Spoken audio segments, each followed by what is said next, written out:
de vous accueillir dans ce théâtre, même si ça reste dans une grande intimité aujourd'hui, pour ces premiers printemps de la cancérologie à Cannes. J'espère qu'il y en aura d'autres avec un peu plus d'affluence.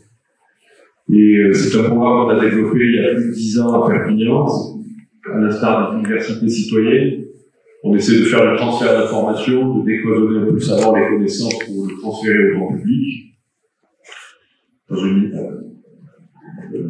d'objectifs de démocratie sanitaire, de santé citoyenne, pour informer le grand public et les patients qui assistent à ces journées, donc les rendre plus acteurs de leur santé, plus responsables de leur prise en charge,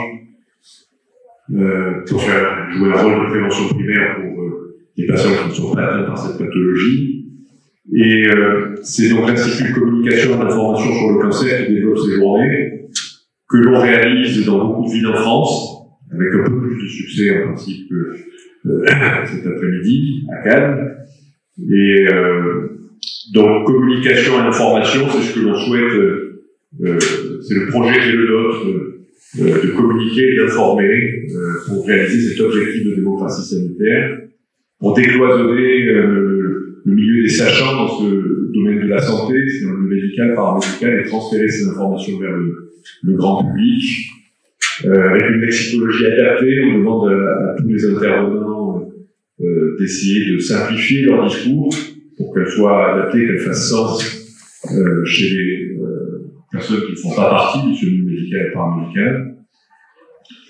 Et l'ICIC, donc l'Institut de communication et d'information sur le cancer, développe les printemps de la cancérologie. Il y a aussi une plateforme qui s'appelle La tête et les jambes, pour montrer qu'aujourd'hui on s'intéresse autant à la pathologie, à l'organe malade qu'à la personne porteuse de cette maladie, pour une prise en charge plus globalisée, où on prend en charge autant le corps que l'esprit, la chair que les sentiments, et que l'on s'intéresse à l'homme total, pour une prise en charge plus humaine, plus humaniste.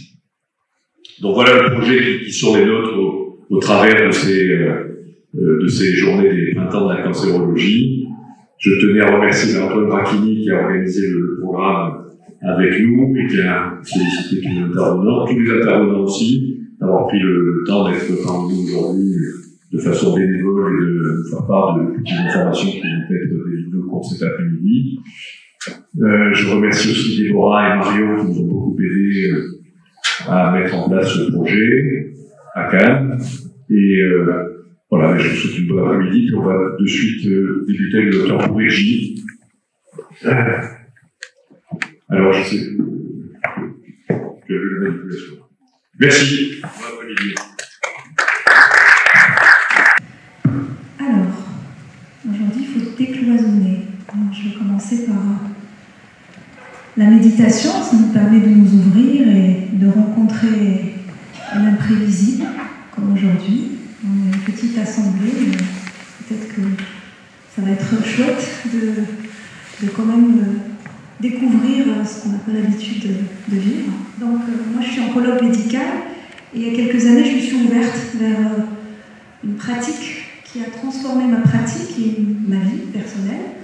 Donc, je suis aussi enseignante de méditation pleine conscience. Donc, je vais essayer de vous amener un petit peu de façon simple. Je vais passer très très vite certaines diapos pour respecter le temps. Et on va commencer par voilà, voir un petit peu ce que vous connaissez de cette Mindful Revolution. C'est un sujet vraiment à la mode. Qu'est-ce que c'est la mindfulness? C'est le mot anglais de pleine conscience. La traduction n'est pas tout à fait juste parce que ça porte un peu à confusion. Peut-être tout simplement, je vais poser une question là. Qu'est-ce que vous êtes en train de faire là, juste à cet instant précis? Est-ce que vous pensez? Est-ce que vous m'écoutez? Est-ce que vous êtes distrait? Elle est où votre attention? Est-ce que vous êtes concentré? Parfois c'est compliqué, on est ici mais on est ailleurs. Il y a une étude américaine qui a montré que l'adulte moyen américain passe 47% de son temps ailleurs que ce qu'il est en train de faire. Donc à pas être dans le moment présent. Et quand on est comme ça, généralement on n'est pas très heureux. Un esprit vagabond, c'est un esprit qui Donc, pour commencer juste rapidement, on va déprogrammer les croyances. La méditation, c'est pas faire le vide, c'est pas la relaxation, c'est pas l'hypnose, c'est pas une démarche religieuse. Là, je vous parle de la méditation pleine conscience, hein, spécifiquement parce qu'il y a beaucoup de méditation dans toutes les cultures traditionnelles. C'est plutôt un entraînement attentionnel. C'est le fait de ne pas croire tout ce que nos pensées peuvent nous raconter. C'est une démarche parfaitement laïque. Ça peut être aussi un mode de vie, en fait. C'est réguler ses émotions, c'est identifier notre mode de fonctionnement, nos automatismes, nos habitudes de pensée. Et donc on pourrait dire que c'est une manière d'être en relation avec l'expérience, hein, avec ce qui est là maintenant, que ce soit agréable ou pas. Parfois c'est pas agréable, c'est ok. Donc on développe une certaine tolérance, on essaye de faire ce qu'on appelle une diffusion cognitive, de ne pas coller à nos pensées, de ne pas être absorbé par tout ce que le mental peut nous raconter. Alors, Jon Kabat-Zinn, je vous en parle après, l'a défini, la pleine conscience, comme étant l'état de conscience qui émerge lorsqu'on décide de porter notre attention sur l'instant, sur le moment, sur l'expérience qui est en train de se dérouler. Et avec une attitude non jugeante, bienveillante. Ça pourrait être aussi défini comme étant une science, la méditation. C'est la science de la phénoménologie. C'est la science de l'expérience que l'on vit. Donc avec des qualités que l'on souhaite développer, comme l'acceptation, le non-jugement, la bienveillance, avoir un regard neuf, la patience, la gratitude. Tout plein de façons de méditer. Pour commencer, on aime bien focaliser notre attention. Souvent, on prend le souffle. On focalise sur le souffle pour stabiliser l'attention. Puis après, on peut apprendre à lâcher tout objet de focalisation, faire l'attention ouverte. On peut marcher en méditant, on peut faire du yoga, des mouvements. Et puis il y a d'autres pratiques inspirées de traditions, qui sont la méditation, la bienveillance, etc. Donc, d'où ça vient? Jon Kabat-Zinn, c'est un professeur en biologie moléculaire qui pratiquait le yoga et il était chercheur, hein, il est dans un grand laboratoire, et il s'est dit qu'il faudrait que je puisse créer un protocole reproductif que je peux utiliser dans la recherche. Et il a créé une clinique du stress. C'était à vocation santé publique, où il a mis des gens de toutes sortes de pathologies, des soignants, pour la gestion du stress, parce qu'à l'époque, c'était quand même tabou par une méditation. Il a créé le programme MBSR. Le programme MBSR, c'est Mindfulness Based Stress Reduction, c'est un programme de réduction du stress. C'est un programme assez engageant, c'est sur 2 mois, c'est toutes les semaines, 2h30 en groupe, avec des devoirs à faire tous les jours, 45 minutes de pratique, une journée de pratique entière. Donc c'est un programme vraiment très très chronophage et engageant, avec vraiment une dimension participative où on apprend par l'expérience. Et ce programme-là, il a été validé scientifiquement, et c'est grâce à ce programme que la méditation a pu rentrer dans le monde de la santé en l'occurrence. Donc il y a plein d'exercices, formels, informels, body scanner, etc. Je passe. Et depuis, sont nés d'autres programmes dérivés de ce programme, qui sont les MBI. Maintenant, on appelle ça les interventions basées sur la pleine conscience. Donc il y en a qui sont plutôt centrés sur la cognition, pour la dépression, sur le cancer, sur la natalité, etc. Donc, différents types de pratiques. On parle de cancer aujourd'hui. Mindfulness Based Cancer Recovery, c'est un programme qui a été inspiré du MBSR, créé par une chercheuse aussi, une professeure en psychologie, qui a beaucoup œuvré pour la recherche de la méditation dans le cancer. C'est Linda Carlson, elle est canadienne, elle est professeure à l'université, et donc c'est un programme qui est inspiré du MBSR, qui a des similitudes. Alors, le cancer. L'expérience du cancer, c'est vraiment un impact psychologique très déstabilisant pour des personnes qui sont face à ce diagnostic. Il y a des questionnements, il y a des ruminations, on est face à la mort, on est face à ses peurs, on perd ses certitudes, on est face à des symptômes, de la fatigue, de la douleur, on est face à un stress très très important. Et donc il y a vraiment une modification de l'image de soi, il y a tout un tas de symptômes, et l'idée c'est de comment appréhender ces symptômes en changeant notre perspective, en modifiant la relation par rapport aux symptômes désagréables. Parce qu'il y a toujours une part psychologique aux symptômes sur laquelle on peut jouer. Je parle rapidement du stress. Le stress, vous savez, le stress aigu qui fait pour notre survie, hein, donc ça c'est les 3 F, donc ça c'est pour notre survie. Par contre, le stress chronique, ça c'est pourvoyeur de maladies chroniques, parce que ça va vraiment nous épuiser toutes les sécrétions hormonales, faire qu'il y ait des sécrétions de cytokines inflammatoires. Voilà, donc toute une science qui s'appelle la psychoneuro-endocrino-immunologie, qui s'est intéressée à l'impact du stress sur notre santé. Il y a beaucoup de papiers qui sont sortis sur l'impact sur nos cellules immunitaires, sur notre cerveau. Sur le cerveau, par exemple, le stress va faire atrophier certaines zones dans le cortex préfrontal, à l'avant du cerveau, où il va hypertrophier les zones de la peur, par exemple dans l'amygdale.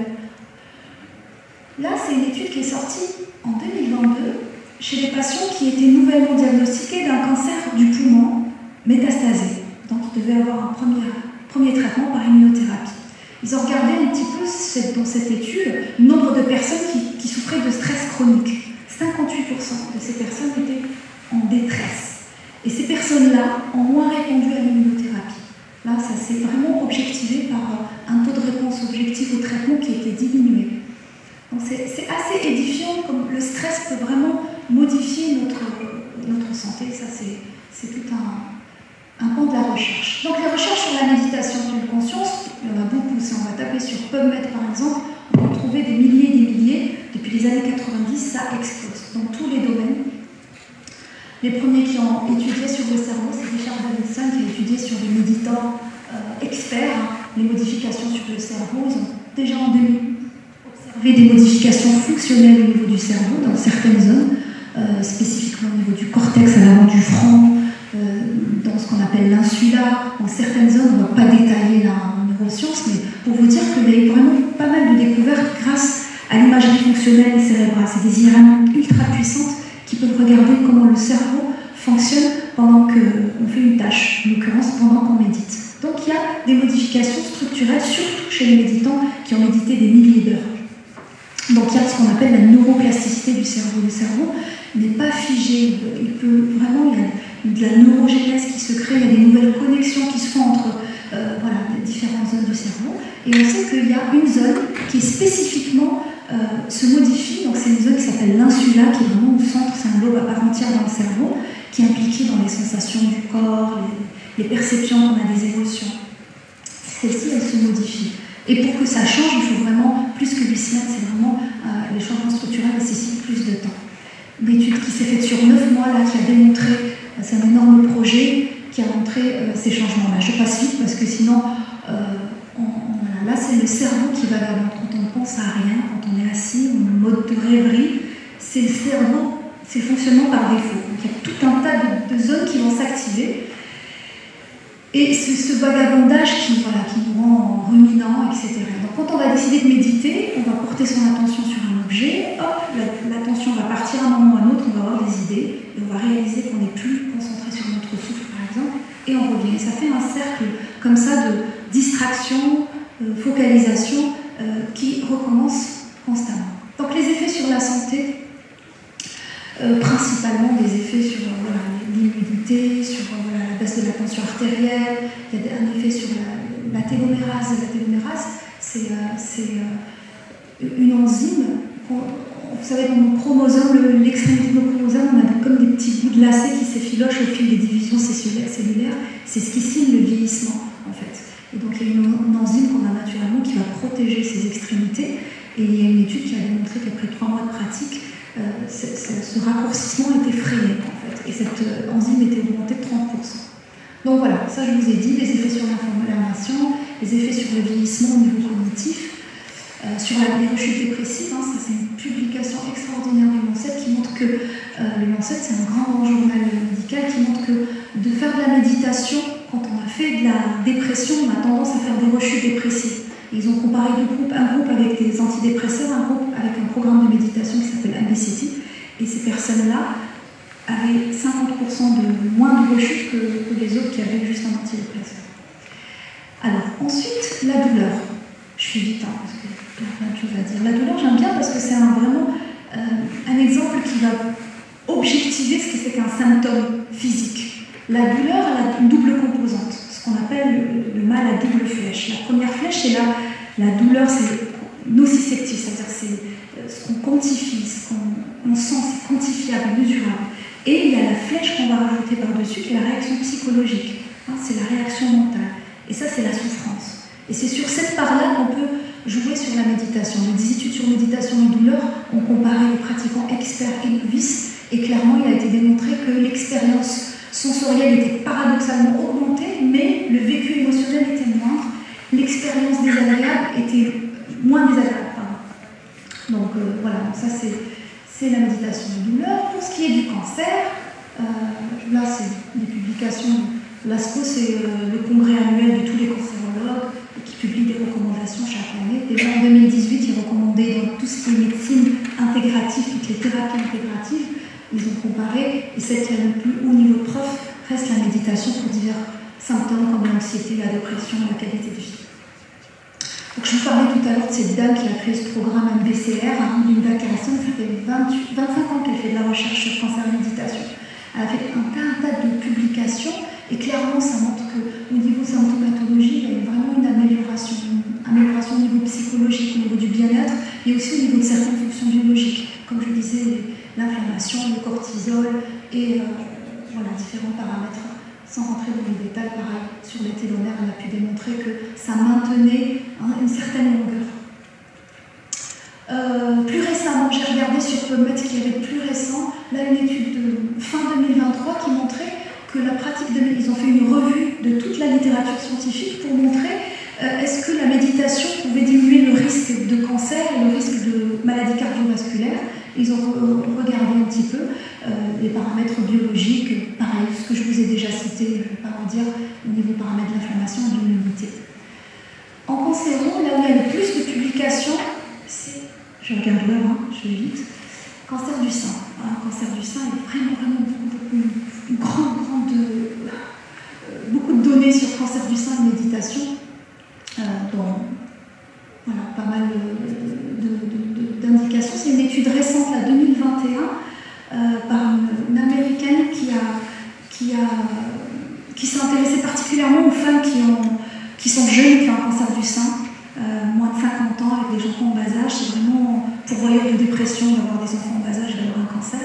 Et donc elle a fait comparer sur les paramètres de stress et d'anxiété et de dépression certains symptômes liés à la maladie, en l'occurrence les bouffées de chaleur liées à l'hormonothérapie, les troubles du sommeil, la fatigue, et elle a comparé 3 groupes méditation, soins courants, et un groupe contrôle qui était juste témoin, et il s'avère que le groupe méditation a montré une très nette amélioration des symptômes de fatigue, d'insomnie, de bouffées de chaleur liées à l'hormonothérapie. Il y a aussi les méta-analyses. Vous savez, les méta-analyses, c'est quand on regroupe toutes les études dans un sujet particulier et on regarde un petit peu ce qu'il en ressort. Et pareil, donc les méta-analyses dans le cancer du sein montrent bien qu'il y a une réduction de la fatigue, de l'anxiété, de la dépression, amélioration du sommeil, de la cognition aussi, de l'attention, de la mémorisation.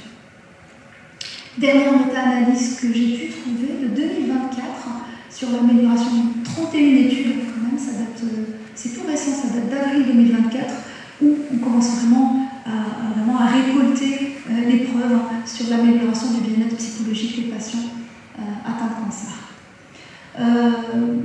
L'efficacité des interventions qu'on fait en ligne, parce que moi je donne des programmes en ligne par Zoom, il y a une étude japonaise qui a montré que c'était aussi efficace et acceptable de le faire et que les effets sont aussi, les bénéfices sont aussi, on peut les avoir même à distance.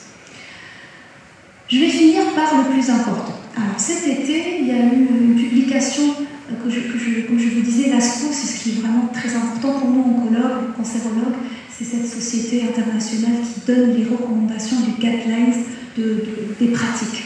Et donc ils ont regardé des années 90 à ce jour, tout ce qui est médecine complémentaire, différente, tout possible, pour deux symptômes, la dépression et l'anxiété, que ce soit pendant ou après les traitements. Ils ont comparé yoga, acupuncture, réflexologie, hypnose, tout un tas de choses.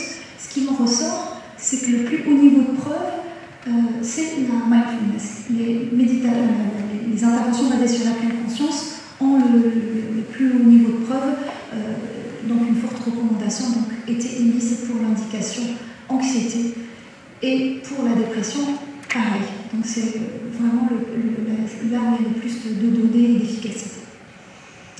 En France, France, on a participé il y a 2 ans à la rédaction du référentiel sur méditation pleine conscience en onco et en oncohématologie. C'est l'AFSOS, vous savez, l'AFSOS qui donne tous les... L'AFSOS, c'est la société française qui donne des référentiels, qui écrit des référentiels sur comment accompagner les patients avec des référentiels précis pour chaque type de soins de support. Donc voilà, ça avance. Au Centre Antoine Lacassagne, depuis 2020, moi-même, j'enseigne la méditation pour les patients atteints de cancer. J'anime, dans une semaine, je commence le 11e groupe. C'est des groupes, il y a une quinzaine, douzaine de patients par groupe, des patients, des aidants, parfois c'est même des maris, des épouses, qui participent. J'en fais ça par Zoom. Et le groupe, il dure 2-3 mois, c'est toutes les semaines.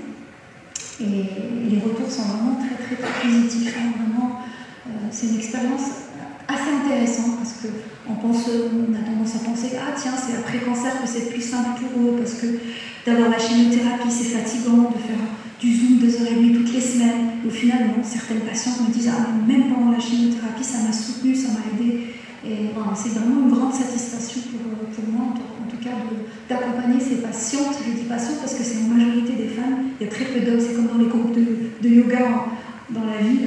Voilà. En conclusion, j'ai fait vite, 82 diapos quand même.